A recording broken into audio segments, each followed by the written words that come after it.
সাতক্ষীরায় বিএনপি নেতার বিরুদ্ধে মব সৃষ্টি করে এক কলেজ অধ্যাপিকার সম্পত্তি দখল, ভাঙচুর ও সপরিবারে উচ্ছেদের অভিযোগ উঠেছে। এ ঘটনায় স্থানীয় ওই বিএনপি নেতার বিরুদ্ধে আদালতে মামলা দায়ের করেছেন ভুক্তভোগী জান্নাতুল বুশরা। স্থানীয় সূত্রে জানা যায়, কালীগঞ্জ উপজেলার শ্রীকলা গ্রামের মৃত আব্দুস সাত্তারের কন্যা জান্নাতুল বুশরা 2022 সালে পিতার কাছ থেকে জমি ক্রয় করে সেখানে একটি ঘর নির্মাণ করেন। গত ৩-৪ বছর ধরে তিনি সেখানে বসবাস করে আসছিলেন। অভিযোগ রয়েছে, তার ভাই মোহাম্মদ আব্দুস সবুর, তার স্ত্রী মহসিনা এবং একটি প্রভাবশালী চক্র দীর্ঘদিন ধরে সম্পত্তিটি দখলের চেষ্টা চালিয়ে আসছিল।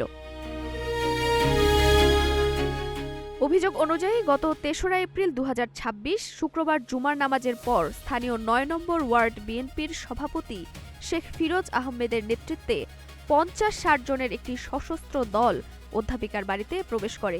তারা বাগানের গাছপালা কেটে ফেলে, ইন্টারনেট সংযোগ বিচ্ছিন্ন করে এবং ঘরের দরজা ও ওয়াশরুম ভেঙে জোরপূর্বক দখল নেয়। এ সময় রক্তগঙ্গা বইয়ে দেওয়ার মতো হুমকিও দেওয়া হয় বলে অভিযোগ উঠেছে। ভুক্তভোগী জান্নাতুল বুশরা জানান, ঘটনার দিনই তার পিতা মারা যান, কিন্তু প্রভাবশালী মহলের বাধার কারণে তিনি বাবার শেষ মুখটিও দেখতে পারেননি। কর্মস্থল বরিশালের পিরোজপুরে থাকার সুযোগে পরিকল্পিতভাবে এই দখলবাজি চালানো হয়েছে বলে দাবি করেন তিনি। এ ঘটনায় জান্নাতুল বুশরা সাতক্ষীরার অতিরিক্ত জেলা ম্যাজিস্ট্রেট আদালতে ১৪৫ ধারার মামলা দায়ের করেছেন। মামলার সাক্ষী অধ্যাপিকার মা রেহেনা পারভিন ও বোন মাকসুরা পারভিন জানান, ফিরোজের নেতৃত্বে মবকারীরা পরিকল্পিতভাবে এই দখলবাজি চালিয়েছে। এমনকি দেশীয় অস্ত্র নিয়ে প্রায় ১৫-২০ জন প্রতিনিয়ত তাদের বাসায় যাতায়াত করছে।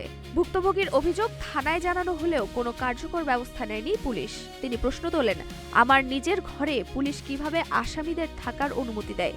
আমার মা বৃদ্ধ, বোন অন্তঃসত্ত্বা, তাদের নিরাপত্তার বিষয়টি কি বিবেচনায় নেওয়া হয়েছে? তবে এ বিষয়ে বিএনপি নেতা শেখ ফিরোজ আহমেদ অভিযোগ অস্বীকার করে বলেন, এমন কোনো ঘটনা ঘটেনি। মৃত আব্দুস সাত্তার গ্রামের সকলের প্রিয় মানুষ ছিলেন। তাকে জোর করে তার মেয়ে বাড়ি থেকে বের করে দিয়েছে। তখন তিনি বড় ছেলের সাথে থাকতে শুরু করেন, তাই তার মৃত্যুতে গ্রামবাসী আবেগে এই ঘটনা ঘটায়। তবে গ্রামবাসী কেন আগে কোনো প্রতিবাদ করেনি, এই প্রশ্নের সন্তোষজনক কোনো জবাব দিতে পারেননি তিনি। এদিকে ঘটনার ভিডিও ধারণ করতে গেলে ভিডিও গ্রাহককে প্রাণনাশের হুমকি দেওয়া হয়েছে বলেও জানা গেছে। কালীগঞ্জ থানার ভারপ্রাপ্ত কর্মকর্তা মোহাম্মদ মিজানুর রহমান বলেন, বিষয়টি সম্পর্কে অবগত আছি, জমির কাগজপত্র নিয়ে এলে পরবর্তী ব্যবস্থা নেওয়া হবে। তিনি আরও জানান, মানবিক কারণে অভিযুক্তের বড় ভাইকে ওই ঘরে থাকার সুযোগ দেওয়া হয়েছে।